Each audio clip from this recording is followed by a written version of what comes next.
તો વડોદરામાં ભાજપના જૂના કાર્યકરોની અવગણના થતી હોવાનો આરોપ લાગ્યો છે। પ્રદેશ યુવા મોરચા પ્રમુખ હિમાંગ જોશીના અભિવાદન કાર્યકરે બળાપો ઠાલવ્યો છે। ચૂંટાયેલા સંસદ પ્રથમ સંસદનું નામ પણ ન જાણતા હોવાનો કાર્યકરે દાવો કર્યો તો અમલગીરી ગામના બિપિન પટેલ નામના કાર્યકરોએ આ સવાલો ઉઠાવ્યા છે। જિલ્લા કમલમમાં યોજાયેલા કાર્યક્રમમાં બિપિન પટેલે કેટલાક સવાલો ઉઠાવ્યા।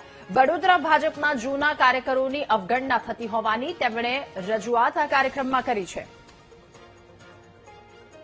વડોદરા જિલ્લા ભાજપ કાર્યાલય ખાતે પોતાની ચાલુ સભામાં પોતાની વાત રજૂ કરનાર બિપિનભાઈ પટેલ આપણી સાથે છે।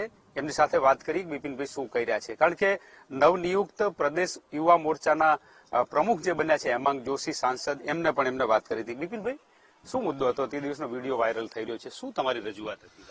મુદ્દો કશું નહીં હતો, અમારો ઘરનો મામલો હતો અને અમારો પાર્ટીનો પ્રશ્ન હતો અને આપણે રજૂઆત કરી દીધી ધારાસભ્ય, બીજું કઈ હતું નહીં। શું પ્રશ્ન રજૂ કર્યો તમે? શું કઈ નહીં, આ તો અમારે શું છે કે એક વ્યક્તિ એક હોદ્દો એને લઈને આપણે હતું કે એમને સંસદ સભ્ય હતા અને હવે જયારે આટલો યુવા મોરચાનો આટલો મોટો હોદ્દો આપ્યો હોય તો બીજા કાર્યકર્તાને લાભ મળે એના અનુસંધાનમાં હતું, બીજું કઈ નહીં। આપ તો પીઢ કાર્યકર છો, કાર સેવાથી માંડીને અત્યાર સુધી ભાજપ સાથે જોડાયેલા છો, આ વાત એટલે શું? સાંસદ તરીકે રાજીનામું આપીને અન્યને જવાબદારી આપવી પડે? એક હોદ્દો, બે હોદ્દા? ના ના, રાજીનામું આપવાનું કે બધું અમારી ક્ષમતા એટલી નહીં, આ તો એક રજૂઆત હતી એટલે આપણે કહ્યું। અને રાજીનામું આલવાની કોઈ પાર્ટીનો નિર્ણય હોતો હોય છે અને પાર્ટી જે નિર્ણય કરતી હોય છે એને કાર્યકર્તાએ સ્વીકારવાનો હોય છે, શિરોમાન્ય રાખવાનો હોય છે। પ્રદેશ યુવા મોરચાના પ્રમુખ અને સાંસદ ન્યાય ના મળી શકે પ્રજાને, એવું માનો છો આપ છેવાડાના કાર્યકર્તા સુધી?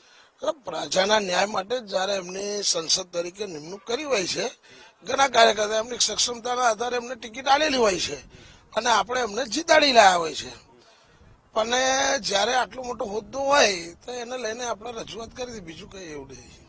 પીઢ કાર્યકર છો, શું સલાહ? કારણ કે એક હોદ્દો, એક વ્યક્તિ એક હોદ્દાનો નિયમ ચાલી રહ્યો છે, અહીંયા બે બે હોદ્દા આપવામાં આવે। નિયમમાં તો એવું હતું કે CR પાટીલ સાહેબે આ નિયમ બનાવેલો હતો અને એને લઈને તાલુકા જિલ્લામાં એક કોર્પોરેશનમાં એમાં ઘણાને ટિકિટ મળી પણ નથી કે આ હોદ્દાને લઈને કે ભાઈ કોઈને પાર્ટીનો કોઈ હોદ્દો હોય તો એને ટિકિટ ના મળે, તો એવા પણ કાર્યકર્તાઓને ટિકિટ આલી પડી કે જે પાર્ટીનું કશું કામ પણ ના કર્યું હોય, કોઈ વિકલ્પ નતો, એટલા માટે એ હોદ્દાને લઈને। અને હવે નવા પ્રમુખ આવ્યા તો કયું બદલાયું હોય એટલે આપણે એમાં કશું વિવાદમાં ના જવું જોઈએ। આ પીઢ કાર્યકર છો, આટલા વર્ષોથી કામ કરો છો, શું લાગણી થઈ રહી છે આજે પાર્ટી માટે? કારણ કે આવી વાતો આવે ત્યારે લાગણી તો એટલી જ કે હવે નિષ્ઠાવાન કાર્યકર્તા મળવા મુશ્કેલ છે।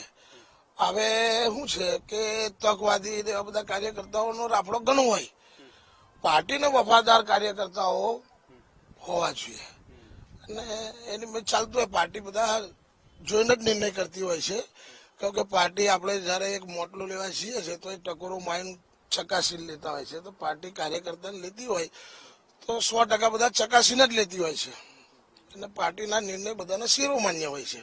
બિપિનભાઈ તે દિવસે પોતાની વાત જે ચાલુ કાર્યક્રમ હતો એમાં કરેલી કે જે રીતે એક વ્યક્તિ એક હોદ્દાનો નિયમ છે, પરંતુ સાંસદને જ પ્રદેશ યુવા મોરચાના પ્રમુખ બનાયા છે ત્યારે લોકોને ન્યાય સારી રીતે આપે એના માટેની અપેક્ષા છે।